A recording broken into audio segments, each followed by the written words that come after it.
l'halogénation, l'alkylation et l'acylation du benzène ou des cycles benzéniques ont comme point en commun d'être catalysés par un acide de Lewis. L'acide de Lewis, lors de ces réactions-là, va venir prélever un atome d'halogène pour générer l'électrophile, qui sera une espèce chargée positivement. Donc, on a l'halogénation où on peut avoir, par exemple, Cl2 ou Br2 qui vient venir faire une substitution sur le cycle benzénique. L'alkylation où on a une chaîne de carbone ici, donc un halogénure d'alkyle qui va se transformer en électrophile R+, pour se substituer lui aussi au cycle benzénique. Ou alors, lors de l'acylation, on va avoir un groupement acyl, RC-O, le groupement acyl, qui vient se substituer finalement lui aussi sur le cycle benzénique. Comment se forme l'électrophile qu'on peut représenter par E+?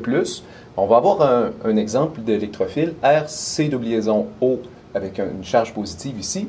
Voyons voir comment il se forme, cet électrophile.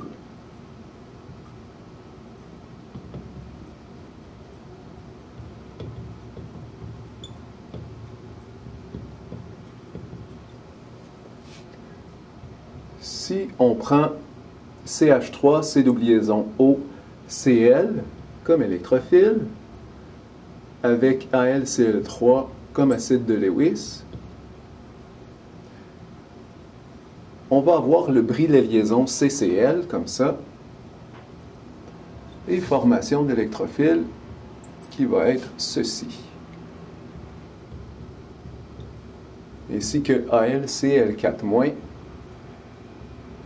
comme ça. Ici, cet électrophile-là va pouvoir réagir par substitution électrophile. Voyons le mécanisme de cette réaction-là. Le mécanisme de l'acylation, comme exemple, de ce type de substitution électrophile-là.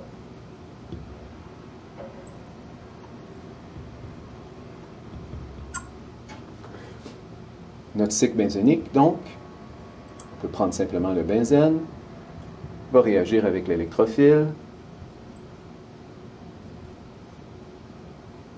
comme ça.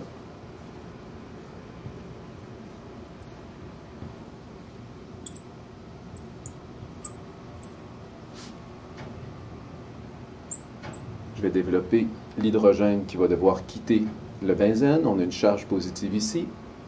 Et voilà.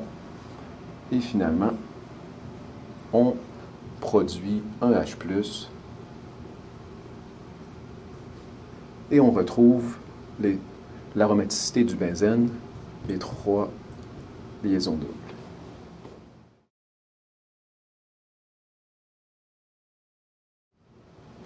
La réaction de nitration et de sulfonation du cycle benzénique ont en commun d'être catalysées par un acide de Bronsted, l'acide sulfurique. L'acide sulfurique joue le rôle de catalyseur dans les réactions de nitration, où l'acide nitrique vient réagir avec le cycle benzénique pour former un composé nitrique, où on va avoir le groupement NO2 à la fin. Dans la réaction de sulfonation, c'est l'acide sulfurique qui joue à la fois le rôle de catalyseur et de réactif.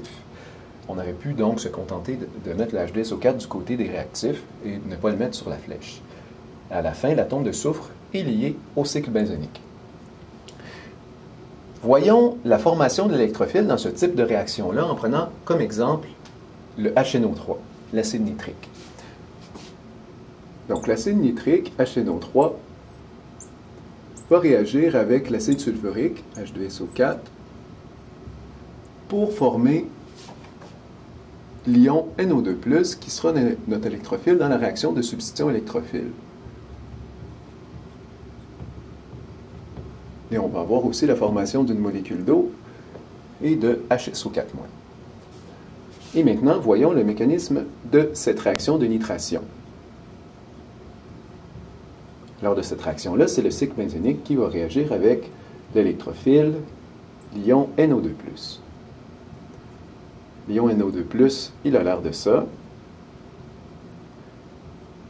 Et c'est l'atome d'azote qui est électrophile, étant donné qu'il est chargé positivement.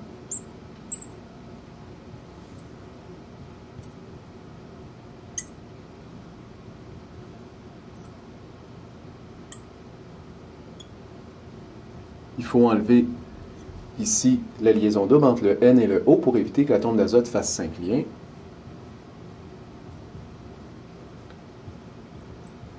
Et une fois que l'électrophile est additionné, comme dans toutes les substitutions électrophiles, on doit retirer un atome d'hydrogène.